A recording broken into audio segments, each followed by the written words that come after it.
Hi there. Okay. So to resume, so yeah, a pleasure meeting you both.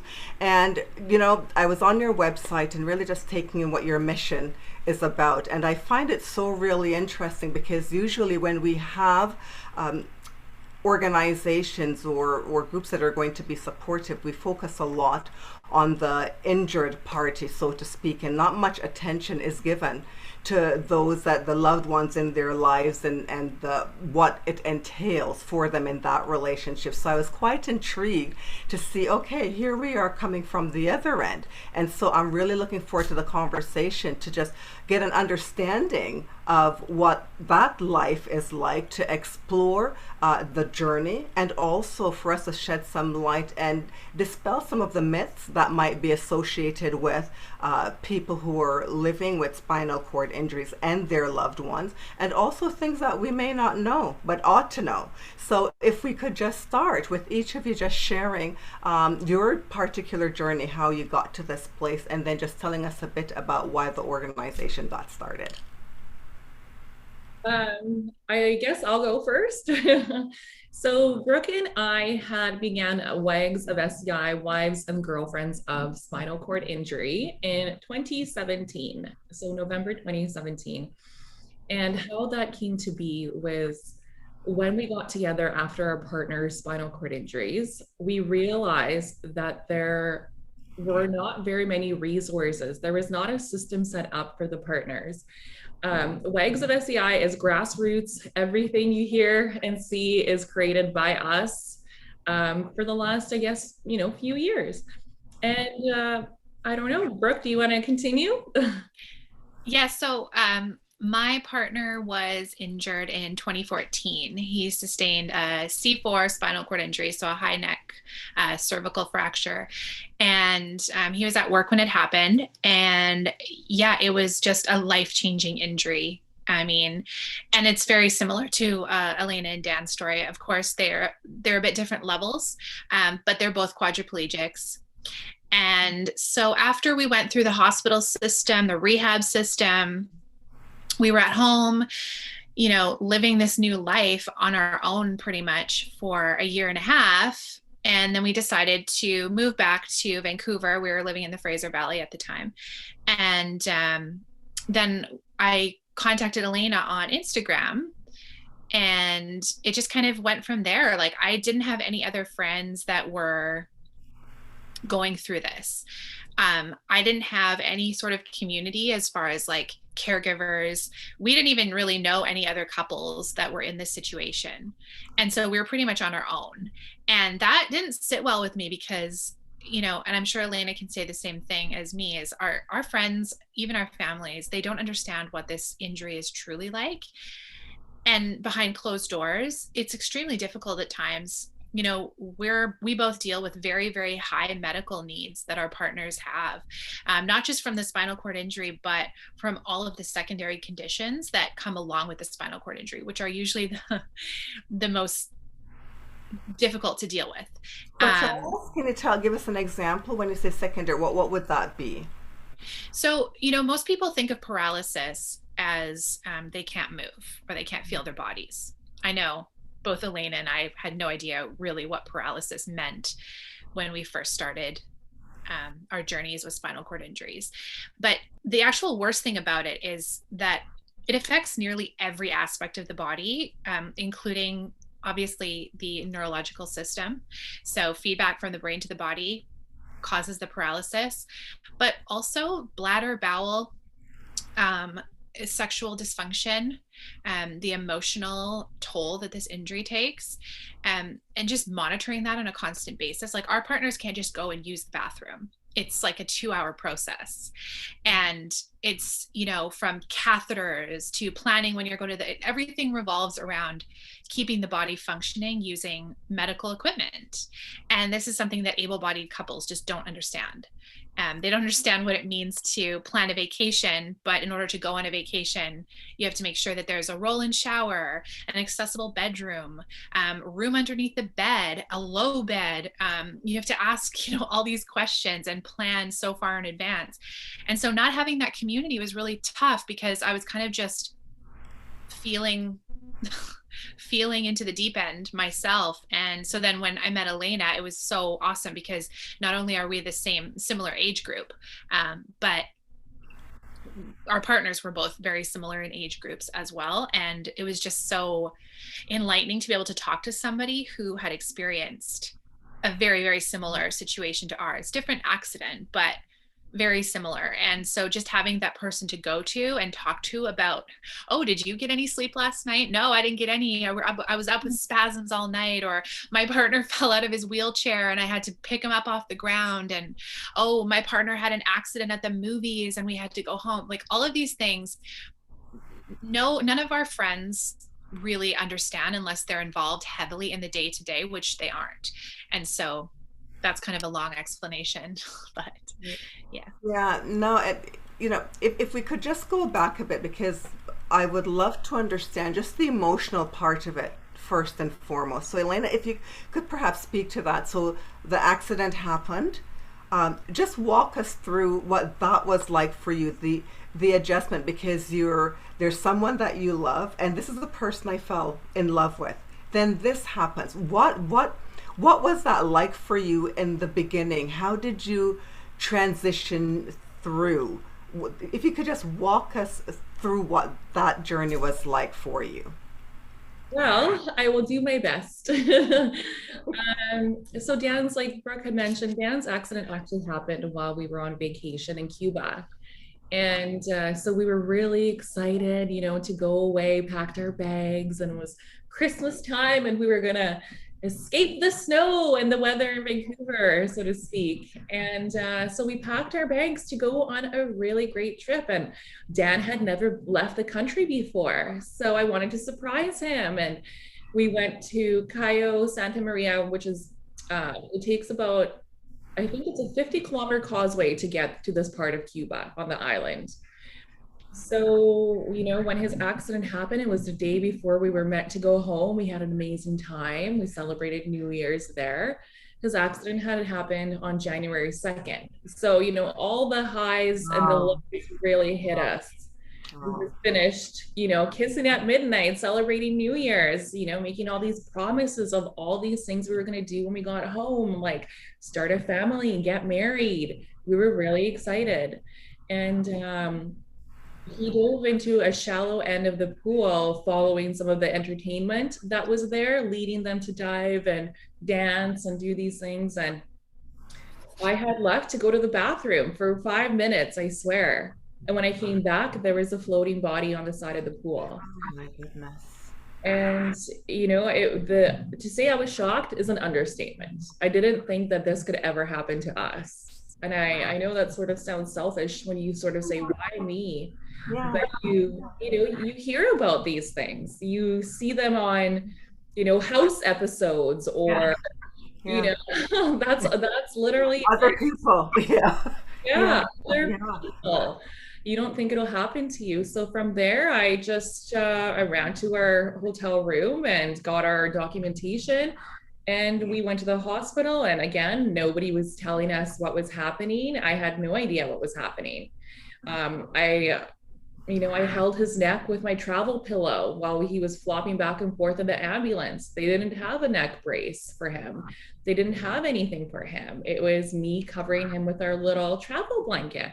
So, it was a shock. And it took us about a week to get out of Cuba. And my phone bill was over $7,000 trying to get us home in that week. What was the challenge around that? So the Cuba, he wasn't able to be airlifted until he had his operation in Cuba, until he was stabilized, because there was a possibility that something terrible could have happened up in the air. Or his lung could have collapsed up in the air. So everything sort of happened down below while we were still there. But, there was a huge communication barrier there. We used Google Translate for everything. And it took us a while. I had to call the embassy, call our families. Breaking the news to his parents was horrible. It was very challenging. Wow. Okay. Yeah. Wow. Oh, thank you. And I mean, one could say could imagine, but not really. I mean, I could just the gamut of emotions that you went through. And Brooke, what was your experience? What happened in your particular case?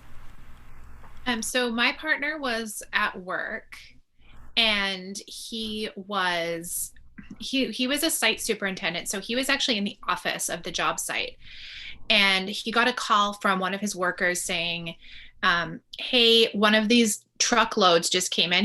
They were building a school, a private school up in West Vancouver at the time. It's called Collingwood. And so they were building the gymnasium portion of the school. And you know that gym flooring that it comes in massive rolls and the under layers of the gym flooring. So it's like soundproofing, super, super heavy. And so this load came in from Quebec. And so this guy calls him and he says, hey, I'm really busy because the job site was actually flooding. He's like, I'm really busy with this. Can you get somebody else to inspect the load so that the guy can turn around and go back so we can unload it? Because there's a process for inspection and everything. And so my boyfriend was like, there's nobody here that can inspect this right now. Everyone's busy doing stuff, so I'll just go and do it. So he went to the truck. He took a photo of it because it was loaded improperly. And so the process for when something is loaded improperly is you don't touch it, you inspect it and take some photos, and then you send it back to where it came from. And so that would be like about a week delay because it would have to drive back. They'd have to reload it. That's just the proper work safe process. Mm-hmm. So he took some photos of it and he went inside with one of his work partners, and he was taking some photos, and he noticed something wobbling on the side, and he went around to take a picture of it, and it fell over onto his head. Mm. And it completely splintered his entire helmet. He knew right away he was paralyzed. Because he also has his level 3 first aid. He was a site safety officer before. And so he knew, how to put himself into C-spine. He said that he was on the verge of passing out because he was in shock and he couldn't feel his body. But the guys that were with him didn't know how to put someone into C-spine. So he had to coach them to put his neck in the proper place and call the ambulance. I was just going to say, what is C-spine, if you could just... Yeah, it's like the proper, what Elena was talking about with using a travel pillow. It's like the proper positioning of your neck so that it doesn't injure it further, because he knew his neck was broken. And so he was kind of floating in and out of consciousness. He went to the hospital, he had his surgery. And I was called sometime in between there, and I was actually at the bank. We were signing the paperwork for our first apartment purchase together. I was literally at the bank when I got the phone call, and his friend called me and he really underplayed it. He was like, something happened at the job site. Evan's at the hospital. Don't worry. But I knew there was something really wrong by the way he was talking. And so I showed up, and there was a group of his workers in the waiting room, and they were all crying. And these are big guys that are construction workers. And so I was just like, oh my God, what is happening? And so then I remember waiting for the doctor to come back with some news. And I was sitting outside of the hospital with my dad on the curb. And I was it was that realization, oh my God, what if he dies? What if this is it? I'll never forget that moment. And my dad just looked at me, and he was just he didn't have any words. And it was it was really, those moments you never really forget. They're burned in your brain. And so then after that, he had his surgery, and he was in ICU for 2 weeks on a breathing tube. And it was all about just trying to make him feel comfortable. And there were really no answers. It was just let's see what happens every day. And so it really forces you to kind of live moment to moment. But there's so much trauma associated with that. I would go home at the end of the day and just really not be able to sleep, and then wake up at 6 a.m. and wander the hallways until I was able to see him. And it was a weird situation. It was kind of I was in limbo. And then he went to rehab after that, and I knew that our lives were completely different because he just had no function. It was terrifying. It was, he can't move his arms. He couldn't move his hands. He couldn't move his wrists. He couldn't move his legs. He couldn't feel anything. And so it was pretty clear within a couple of weeks that he would be fully dependent on somebody to help him with these things and work towards becoming more independent. But he had such a high level injury that it was really interesting for him to deal with because he was such a physical guy before this happens. That's a big commonality in the community, is because 80% of spinal cord injuries happen to men, because of the nature of work and extreme sports, and there's a lot of reasons. And so there's a lot of women out there like us, so we didn't realize this at the time. But I think, to elaborate on what Elena was saying about how no one thinks that it can happen to you, it's very true. Everybody thinks, oh, that'll never happen to me. I remember I had heard of Christopher Reeve, and I would always say, wow, that'd be like my worst nightmare. I don't know how you make it through that. Yeah. And you never think that it would happen to you. But the thing about spinal cord injuries is it does not discriminate. It doesn't matter what job you have, who you are, how much money you have. It can happen to anyone at any time.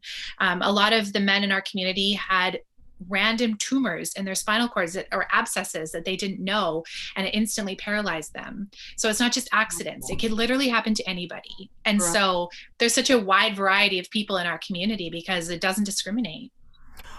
What would you say is the greatest challenge that you face? Whether it's from a system point of view, let's start from there. What is your greatest challenge? Honestly, the greatest challenge in terms of getting your feet back on the ground is usually financial, because this injury is so expensive. I can't even begin to tell you. It's the most expensive injury you can ever have, because you're now looking to live the rest of your life using medical equipment, catheterization. And so where is OHIP in all of this? Because one would think, well, we've got a healthcare system that pays for injuries, and that's what it's there for. Where is the system in all of this? They pay for some things, not everything, to be quite honest. For example, my partner, the first year, after we had to sell our home, we lost our careers. We basically had to start from scratch. I had to get a serving job at night, going to university, 2 hours each way commute, plus taking care of my partner. And the serving job kind of kept us floating with the very, very bare minimum that we had. You basically go down to welfare. And so is it that, so you lose your job because you're not able to have the job and take care of your partner? Is that what's happened? Oh, right. Absolutely. Okay. And the care that is provided is not enough care. There would be many times that I would be at work that I would get a phone call from Dan, my partner, saying, I just had a bowel accident and I'm going to have to sit here for 5 hours in my own feces until they are able to send a nurse. The system is I believe there are not enough care workers for the amount of people that need the care. So the workers that come into our home through the home care that is provided to us from the government, they do something called like a time task analysis to assess how long it takes the individual to complete tasks around their home. From that, they put together a system of hours that the individual that is injured qualifies for to have care.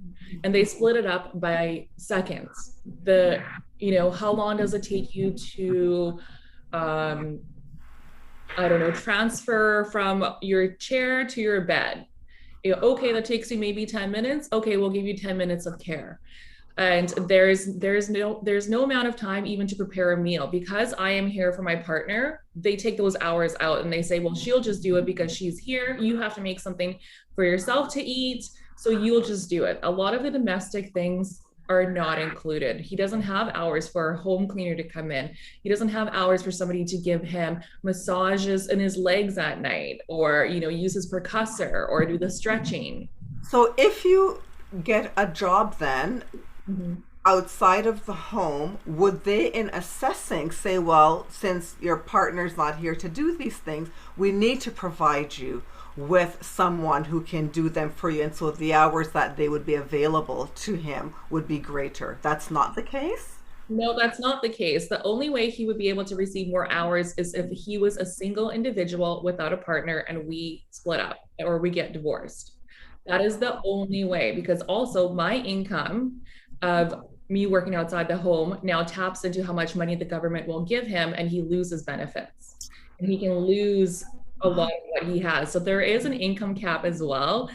The system is set up to Oh keep my you at God. poverty base. And we just did an article with the Washington Post not long ago around how America treats women, caregivers. And it puts you into this corner of you're literally spinning your tires. You're trying to upkeep the household. You're trying to provide care for your partner. I really don't understand how people with children do it. How do you provide care for your partner, the household, and your children? It's not a perfect system. Our healthcare system does provide a certain amount, but there is a cap there. And my partner realized very quickly that if he was to go to school, back to university, take a few courses, then the government would pay for all of his schooling, plus give him a little bit of a living wage. And these are not resources that we were told in rehab about from social workers. Everything you see in this group is from lived experience that Brooke and I and our partners have figured out in the last 6 years. So all the resources you see is things that we have come across to make our lives livable and better. And it's been a long road. So sorry, go ahead, Brooke. You were going to I was going to say, right from the very beginning, Elena and I realized that this is just wrong. The system is just wrong. We didn't realize how bad it was until you're in it. And I think people need to really understand this. They need to understand that where their tax dollars are going and because everybody thinks that, oh, if you get injured, the government just takes care of you, because in Canada, we have a public healthcare system and this and that. It is the bare absolute minimum. You have to fight for every second of care that you get. You have to literally, they burn you out to the point where it doesn't matter if it's government or workers' insurance or private insurance. You get burnt out because you have to justify over and over and over again why you need this and why you need that. And they do this on purpose so that you'll go away, so that they won't have to compensate, so that they won't have to send more hours, they won't have to give more nurses, because the system is so broken. In Canada, the top amount of disability that you could receive per month is just over $1,000, and that's the CPP disability. There's also an income cap on that. And so it's not livable. Like, you can't live on these wages unless you have an outside job. And even with that, a lot of these injuries, they're so complex. They have so many health issues that, you can't just go to a job like everybody else. You have to have it be accessible. You have to redo your education. My partner couldn't go back to the field that he was in before because it's job sites, right? It's not good for someone in a power wheelchair, right? And so people need to really understand how truly broken the system is, because not only does the partner, the injured person, have to live at the poverty level, but the partner who is there is taken advantage of to such an extreme level, and to provide such relief on the healthcare system, and without recognition, without payment, without support. It's crazy. And this was before COVID. Now, since COVID, there is such a shortage of workers. You can't find anybody to come in. I have been on care.com and 2 other websites for over 2 months now to try and find somebody to come in and help us. And there is not one person that messaged us. There is nobody even putting their resumes online, because we have such a shortage of workers and people that either can't work or that aren't working because of COVID, or it's crazy. So this is why Elena and I do so much advocacy in this area, because women like us are at home looking after their partners, relieving the healthcare system, keeping our partners safe, and we have zero compensation. And it's not, the Human Rights Code of Canada says that you should not be discriminated on based on your marital status. And there's so many human rights violations that are happening right now in Canada because no one is standing up for our rights. And so we kind of took that upon ourselves to do that for caregivers. And what has the response been? If you could just speak to me a bit about what in particular you're advocating for, and how has it been received by the government and others? So a few years ago, we met a lawyer at a fundraiser event who specialized in brain and spinal cord injury. Her name's Robin Wishart of Wishart Brain and Spine Law. And she was sponsoring the event that we went to, and we connected with her. And she's a woman. She's like in her mid 40s. She is someone who is a fierce advocate for the spinal cord injury community. And so our work just really pulled on her heartstrings, and she knew she needed to assist us. And so she's been our advocate, who's helped us for free this entire time.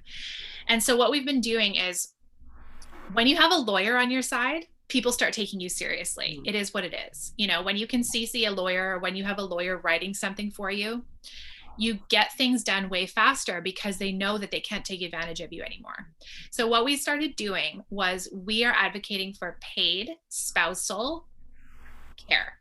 So right now, on private insurance policies, WorkSafe insurance policies, and government insurance policies, they're all the same. They say that you cannot hire your live-in girlfriend or wife to provide care for you because it's a conflict of interest. And so even if that person is there all the time and providing the better care for their partner, you cannot be compensated just because you're the partner or the spouse. So like Elena was saying earlier, we have been told to our faces many times by different agencies that if we were to get divorced or move out from our spouse and have a separate address, we could be paid to be compensated. So it's one of those weird systemic issues that is extremely sexist, and that just relies on women as the silent workforce that are underpaid and not paid and not recognized for what they're doing. And so that is what we are championing. We've met with our local MPs. We are dealing with our personal cases. I'm WorkSafe BC, Elena is government, and they're both the same. They say you can't be paid. So what happens in our personal cases is you have to go through the system in order to make the changes. So you have to request it, then you get denied, of course, and then after that you can appeal it. And so what happened with us is, we requested it, we got denied, of course, we appealed it, we got denied again. So then what happened was, you take that to the tribunal, which is the final step, which is like where lawyers and judges who work on these cases decide whether to overturn the appeal or not. And so what happened with our case is, after 6 years of fighting, it took 6 years, we finally waited the months and months and months and months to have our case heard by the WCAT tribunal.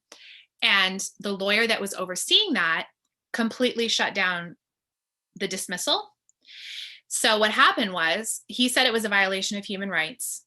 And he said that it is not fair to use, you know, the wife or the girlfriend to do this. And so we got the appeal overturned after fighting. Wow. And so it was a huge step, right? Right. So now Elena is doing the same thing. And unfortunately, it takes years to do this because you have to go through the red tape, you have to go through the appeals process, but no one's done it before. And so what we're hoping is that our efforts are not going to be wasted, and that there's going to be some serious policy and legislative change so that all caregivers can be compensated if they choose to stay home with their partners and look after them. That's excellent. No, congratulations. No, and It's all about choice, right? yes, it is. And that's one of the things I wanted to ask as well. So you're fighting so that you can get what is deserved, as far as, you know, I am taking care of my partner. What does it look like then if you choose that, well, I have a career that I would like to pursue or be in? Is it that you are basically given the choice of, you either stay and partner here, or that's it? What would it look like if you wanted to pursue a career? Because you're being penalized, basically, from what you said, financially, because that gets taken out of what the family would be earning. So he would not get what he needs in terms of financial support. Yes, that's Wow. exactly it. Yeah, so it is a choice. So that's, you know, like we both said, you kind of get pinned in this corner. And like what Brooke was saying earlier, even the care that we do get provided is not necessarily the best care.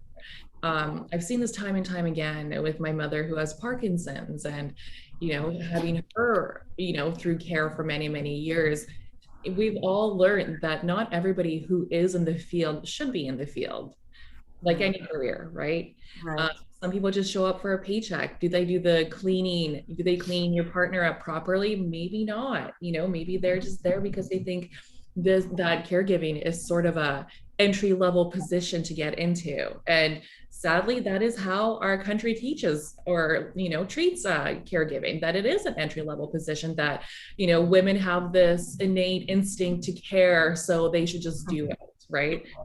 And this is, we're almost in 2022. It's Yeah. hard to believe. So basically, what I'm hearing you say as well is if the tables were turned, if it was 80% of the people being injured were women, it would perhaps look very different if the expectation was that men would have to provide the same kind of care for their female partners. It would look quite different in terms of the response that we'd be getting from the policy level. They might have looked at it a bit differently. But you know what? Your guess is as good as mine. I mean, it's an assumption, and don't get me wrong, there are men that are put in the same positions. And with spinal cord injury, there's a huge difference between being a paraplegic and a quadriplegic. When you don't have, a paraplegic has the use of their arms, their hands, they can do a lot of their care on their own. But if you just so happen to be injured just a little higher in your cervical spine rather than lower in your spine, that's what qualifies you to be a quadriplegic. You lose the function of your arms, your legs, and like what Brooke was saying, pretty well above your level of injury, which is if you're injured at this level, then you lose the function everywhere.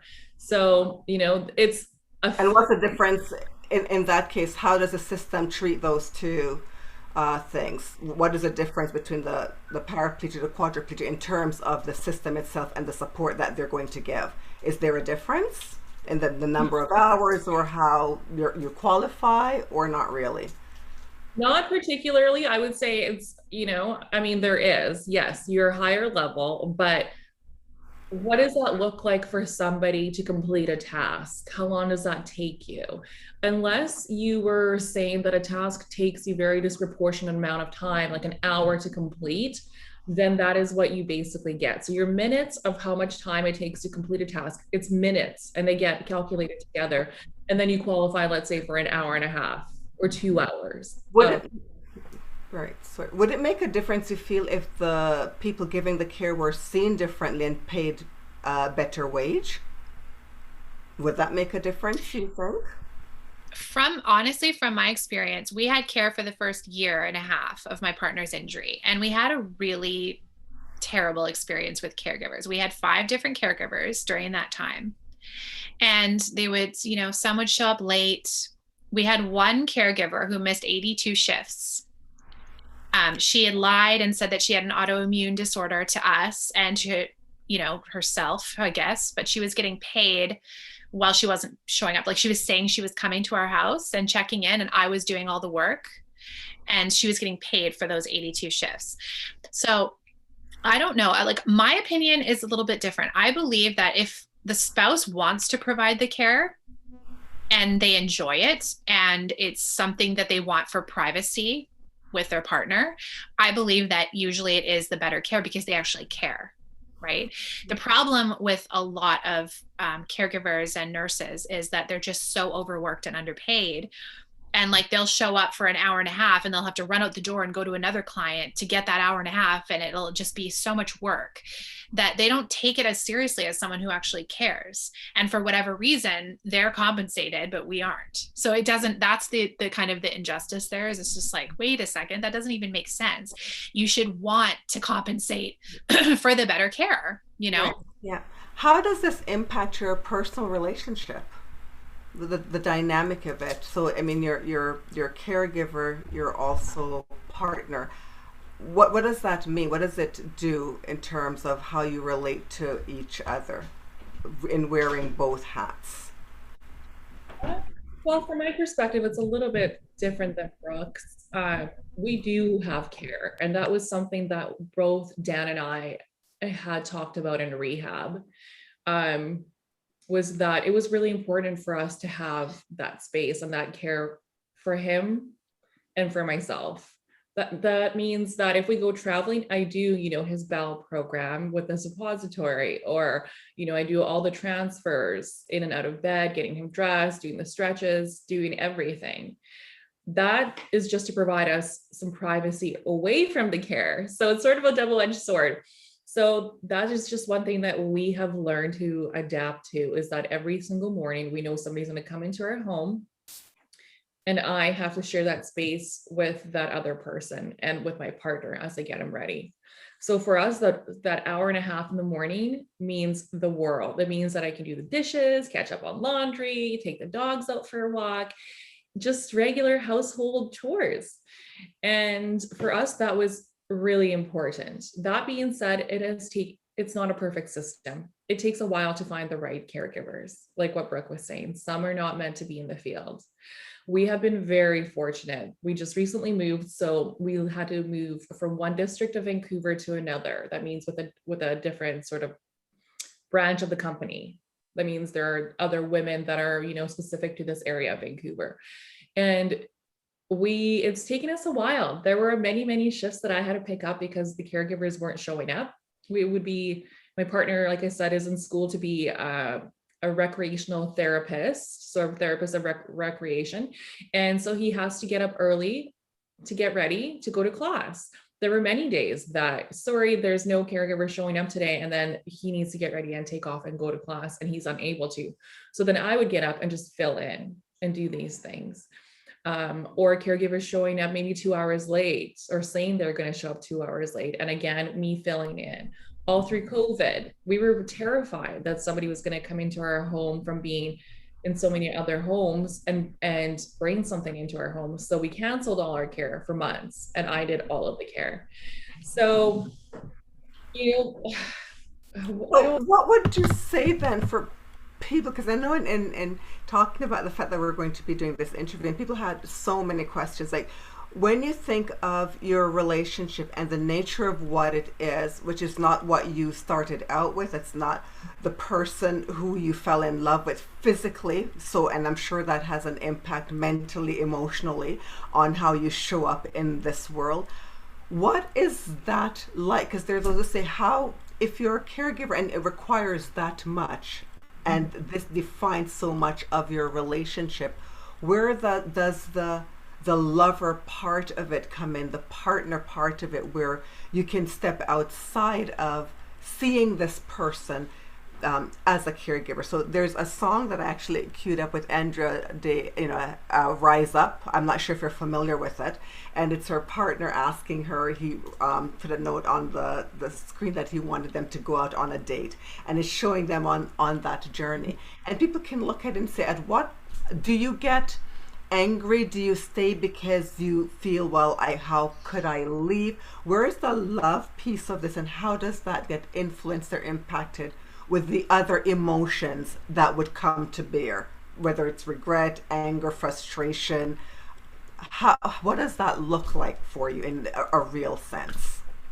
Well, I think that those are very real emotions that we would be lying. I mean, I would be lying if I said that I didn't feel those things at one point. I was very angry. You get angry at the fact that your life is flipped upside down. And like you said, like we said earlier, why me? Why does this happen to me? But to be honest, we've adapted so much. We've gone through all the processes with our partners. We love our partners. I kind of forget that Dan's in a wheelchair, because it's still my partner. It's still Dan. There are many things that we can still do together, that we do together. And one of the positives about being a quadriplegic is that, or for him at his level, is that our sexual function and our sexual relationship hasn't really changed for us personally. There are many, many aids out there. There's a whole sexual health clinic here in Vancouver that supports this, that supports getting back to your new normal, or finding your, sexual appetite through all sorts of things. There are vibrators, there are injections, there are all sorts of things. There's hormone therapy, there's all sorts of things that you can tap into that there's a whole other world that you never thought would be there. And I think even with our group, Brooke would agree, is that is sort of part of the conversation that we want to keep flowing, because that is one of the first questions they ask. So can you still have sex? People want to know, that's a human function that is part of everybody's lives. And, it's a topic that we sort of want to deconstruct a little bit and sort of feed that curiosity by saying, yes, we can still have sex. Sometimes it looks a little bit different than traditional sex for many couples as well, but there are so many options out there. Okay, no, and thank you, because yes, in saying this, when I say, well, what's the first thing that you'd want to know? And it invariably goes to, well, do they have sex? Can they have sex? And the second part of that is guilt. Are you with this person because you feel you'd be a horrible person for leaving? So you know what? I can't leave. This is somebody I loved. How can I leave for this particular reason? So when those get intertwined, what does it look like? So thank you for sharing that, Brooke. I was going to say, from the perspective of running our group for so long and kind of being behind the scenes and looking at the conversations and speaking to hundreds of women in the community, I would say there's two types of women who go through this injury. And it happens very quickly and very early on. You're kind of faced with this choice where it's like, do you stay because you want to stay and because you're curious and you feel like this has been presented to you for a purpose? Or do you right away say, this is not for me, I'm not going to be able to do this, I can't do this, and just close yourself off? And I feel like there's two types of women, and they're kind of put into those things within themselves, where they leave very early on in the injury if they want to leave. Then as it goes further on, there's a lot of women that stay and decide they want to stay. And then further on down the road, they can't deal with the emotional ups and downs, but they stay because they have no choice, because they feel like their partner would, get mad at them, or they don't want to leave because their partner would be alone and this and that. It's a whole like psychological beast.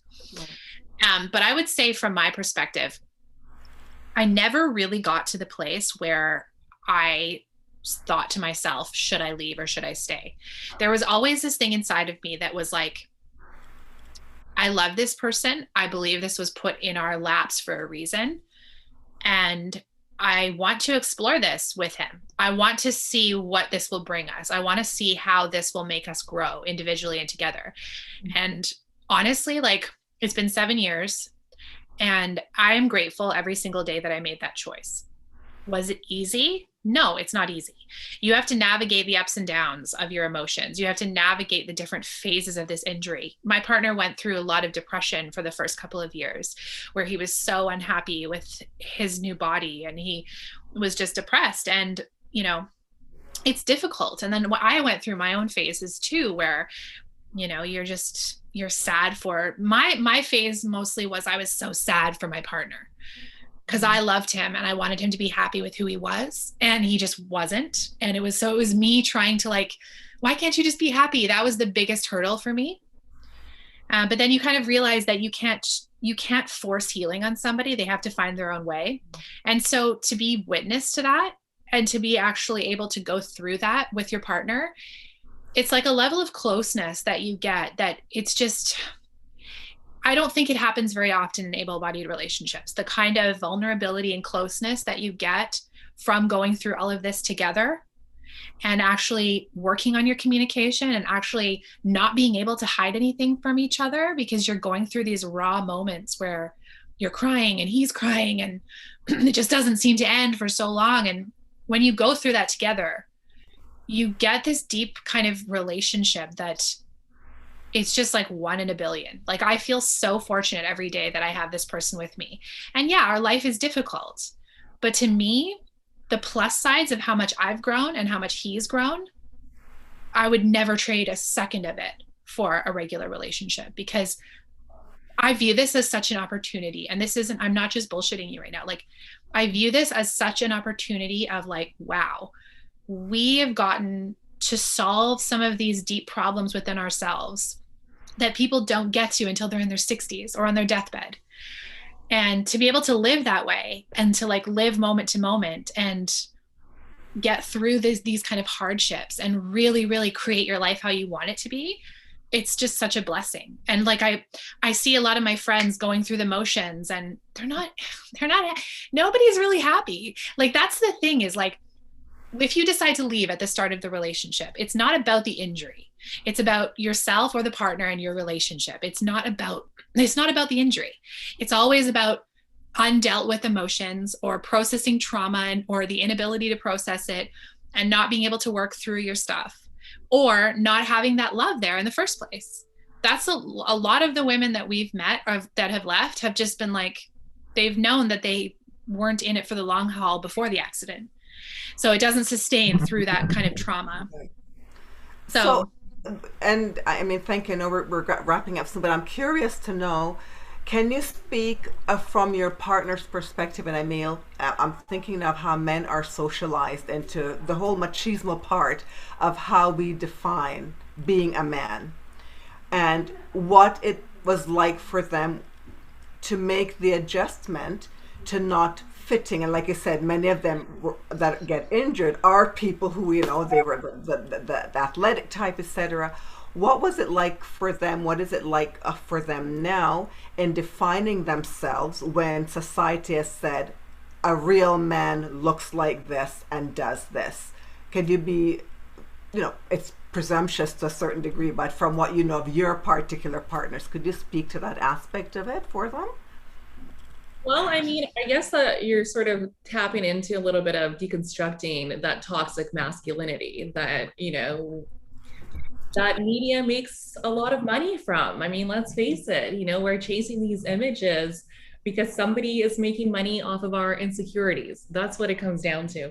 And I think that from the very beginning, when your partner sustains an injury, there you are at the mercy of somebody else for a very long time.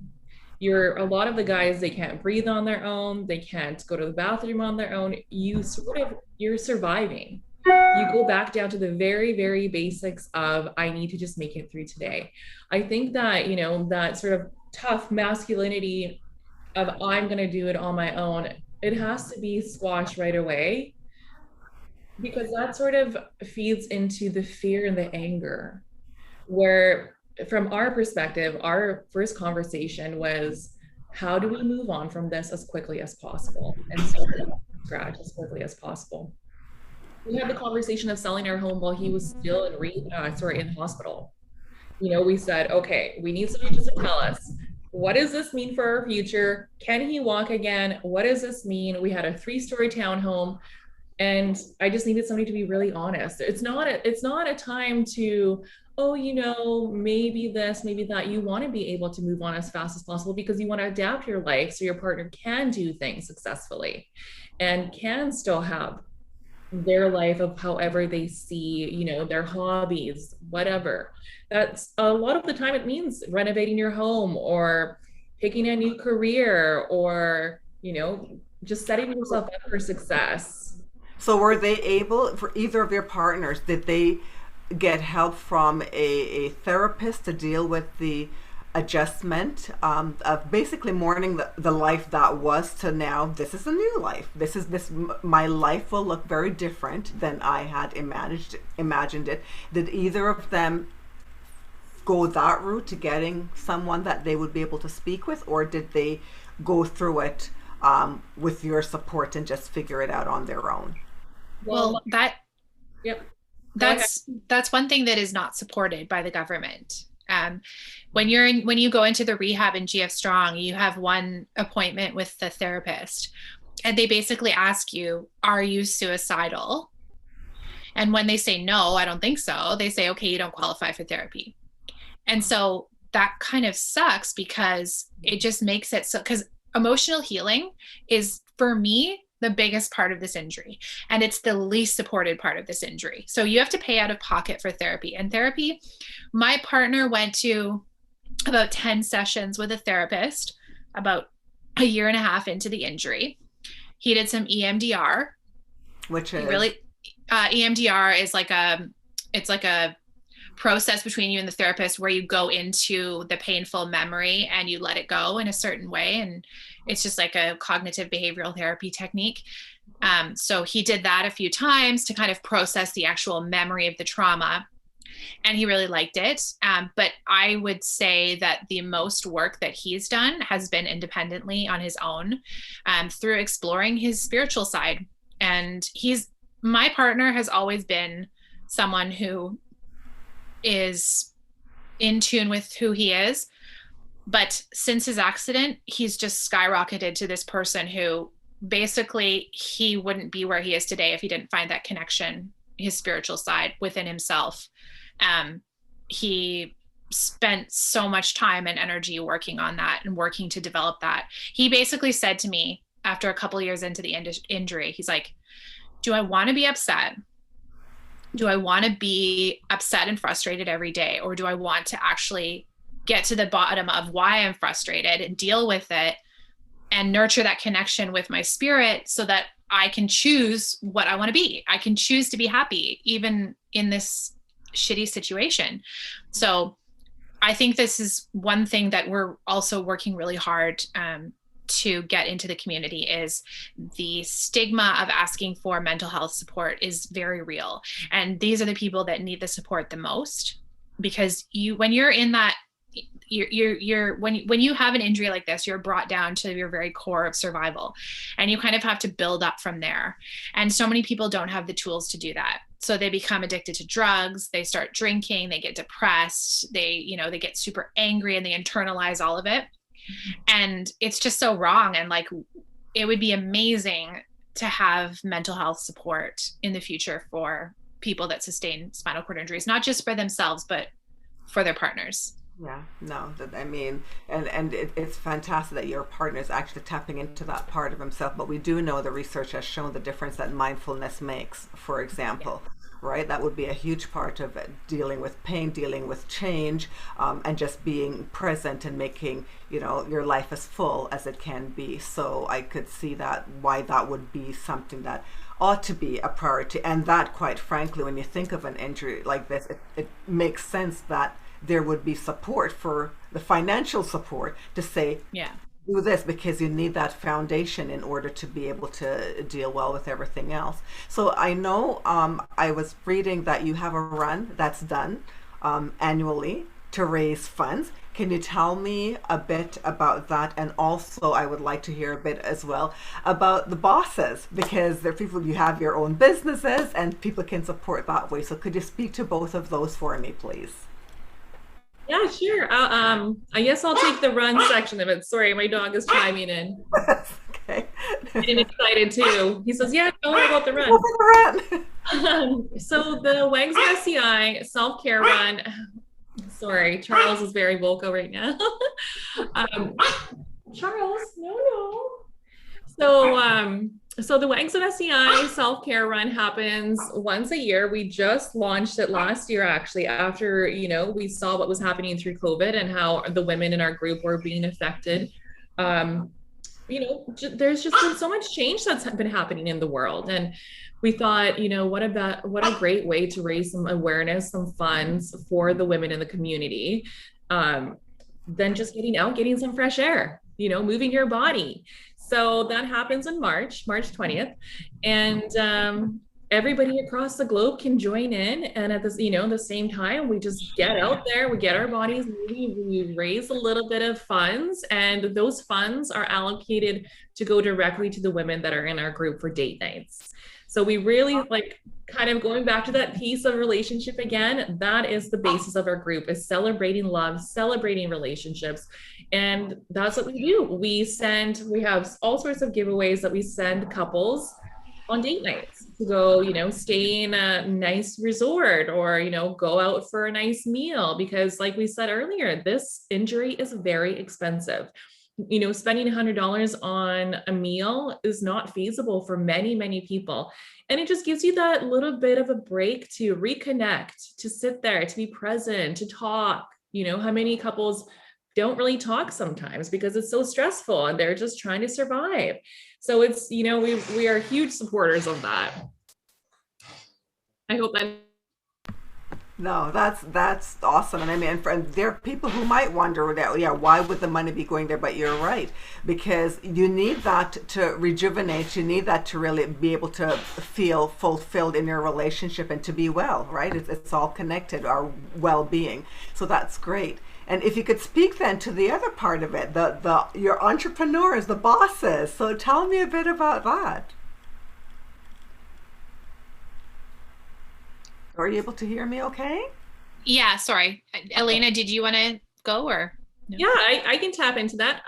So the WAGS of SEI bosses are women who run their own careers or their own, some of them are photographers. They have their own thing going on, and we just want to support them. So a lot of these women, like we said earlier, they do care for their partners. They are staying at home, but they also have their own side gig. So we basically created a page where anybody can show up. They can check out the list of women with their careers and their side gigs. And we hope that you'll support them because that's also a way that we can give back to our community.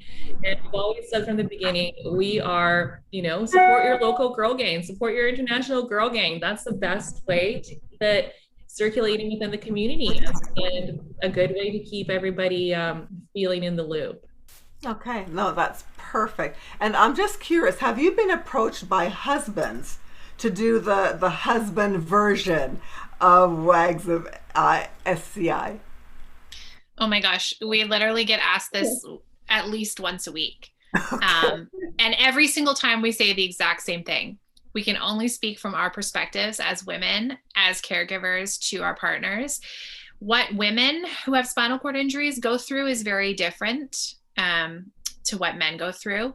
And just physiologically, it's very different. And also the dynamic between a male caregiver and his partner is something that we can't speak to. So we always just say we would love it if someone would start a group like this. Right. No one has so far. No one has to the point of like where they're actually maintaining it and doing something with it and advocating.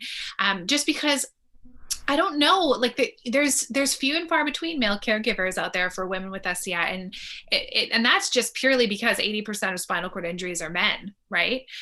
So we would love it if someone were able to create a group like that and support, women in chairs and male caregivers. So, what one thing would you like to have people know about spinal cord injuries and what you're doing today that you feel society in general, I think it would make a difference when we talk about attitudes and outlook and just awareness? What would you really want people to know? Honestly, accessibility. It would be amazing if people were more aware of accessibility, I would say. Okay, and in particular, where when you say accessibility, transportation, getting around, what aspect of it are you thinking?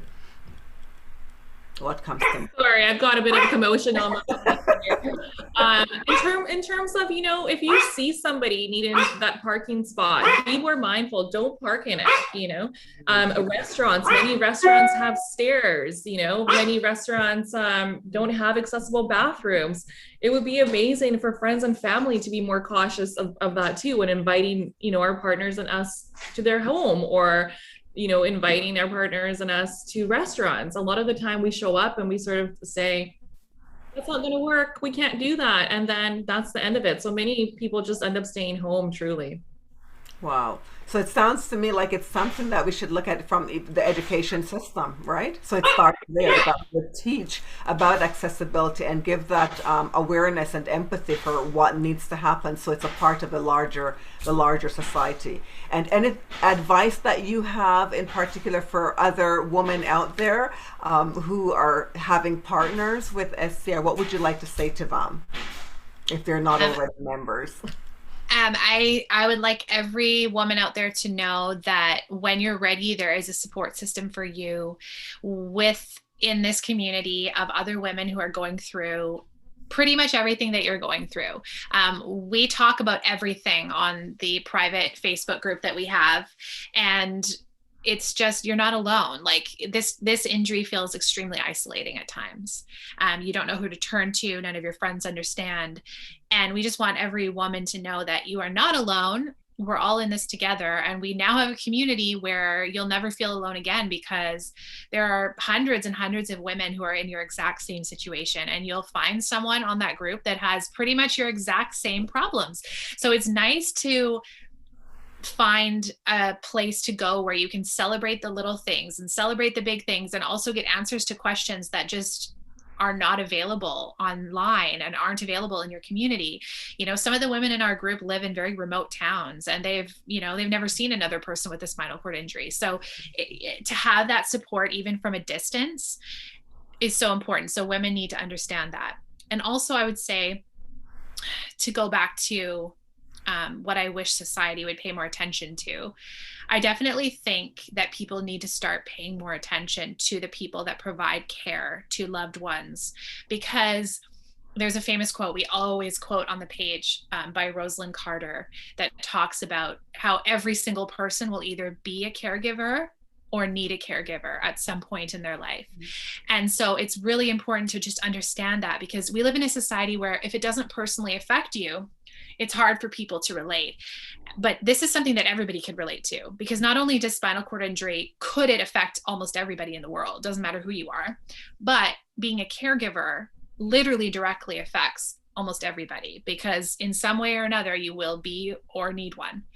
And so I really wish that society would care more about the billions of dollars of unpaid caregiving that is happening behind the scenes, that is keeping our society afloat, and caring for our loved ones and supporting our loved ones behind the scenes. These are the people that, to me, are the true superheroes of our society, the ones that are caring and doing the work for their loved ones, their parents, their grandparents, their sick relatives, their husbands, their daughters. These are the unrecognized people that I think are so important in society. And so I wish people would just start paying more attention to that, because that awareness is everything. Thank you. And thank you for the work that you're both doing to help increase that awareness. And, hats off to you as well for all that you're doing in the area of advocacy to bring about change. And so we wish you all the best with your journey, and we look forward to hearing more about what's happening and the changes regarding advocacy and whatever else that comes on the scene that's new that can offer support. Please let us know so we can help to promote and get the word out there as well. Thank you so much. Very welcome. Very welcome.